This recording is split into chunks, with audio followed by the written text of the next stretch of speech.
একটা সময় রোসেলা ফল ছিল নিদারুণ অবহেলার বস্তু। মাঠের পাশে বা রাস্তার ধারে জন্মানো এই গাছকে মনে করা হতো অপ্রয়োজনীয় আগাছা। তবে সময়ের বিবর্তনে এই ফল হয়ে উঠেছে কৃষকদের আয়ের বড় উৎস। বনে বাজারে জন্মানো গাছটির 1 কেজি ফল এখন বিক্রি হচ্ছে কয়েক হাজার টাকায়। বনজঙ্গল থেকে তাই ফল সংগ্রহ করে অনেকেই এখন আয় করছেন লাখ লাখ টাকা। রোসেলা, যা বৈজ্ঞানিকভাবে হিবিস্কাস সাবডারিফা নামে পরিচিত, একসময় গ্রামের দিকে জংলি গাছ হিসেবে পরিচিত ছিল। এর উজ্জ্বল লাল অংশ বা ক্যারিক্সকে কেউ কেউ টুকটাক কাজে লাগাতো, যেমন টক পানীয় বা জ্যাম বানাতে ব্যবহার করত। তবে তা ছিল শুধু গ্রামের ভেতরে সীমাবদ্ধ।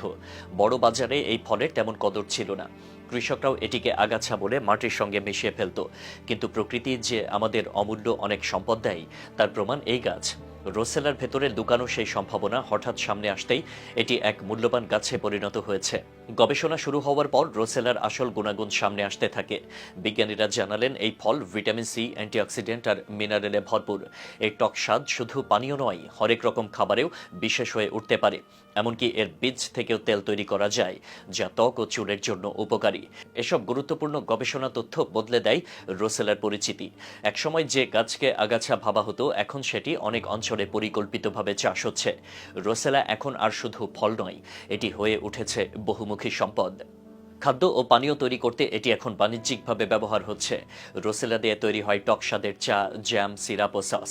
এমনকি এর পাতা অনেক জায়গায় সবজি হিসেবেও রান্না হয়। রোসেলার বীজ থেকে তৈরি তেল এখন অনেক নামকরা প্রসাধনীতে ব্যবহৃত হচ্ছে। রোসেলার ডাটা থেকে তৈরি ফাইবার দিয়ে দড়ি, ব্যাগ, এমনকি পরিবেশ বান্ধব প্যাকেট তৈরি হচ্ছে। প্রাচীনকালে রোসেলা ব্যবহার করা হতো উচ্চ রক্তচাপ কমানো এবং হজম শক্তি বাড়ানোর জন্য। এখন আধুনিক গবেষণাও এসব গুণ নিশ্চিত করেছে। আশার কথা হচ্ছে রোসেলা চাষ করা খুবই সহজ। এটি খারাপ মাটিতে, এমনকি কম পানিতেও ভালো হয়। ফলে খরাপ্রবণ অঞ্চলে কৃষকদের জন্য এটি আশীর্বাদ হয়ে উঠেছে। ছোট কৃষকেরা শুধু রোসেলা ফল বিক্রি করেই আয় করছে না, বরং এটি দিয়ে পানীয় জ্যাম বা তেল তৈরি করে বেশি লাভ করছে। ক্যারিবিয়ান অঞ্চলে রোসেলা চা সোরেল নামে পরিচিত এবং এটি ক্রিসমাসে জনপ্রিয়। রোসেলা গাছ ওকরা এবং তুলার আত্মীয়। একসময় রোসেলা দিয়ে প্রাকৃতিক রং তৈরি করা হতো কাপড়ে ব্যবহার করার জন্য।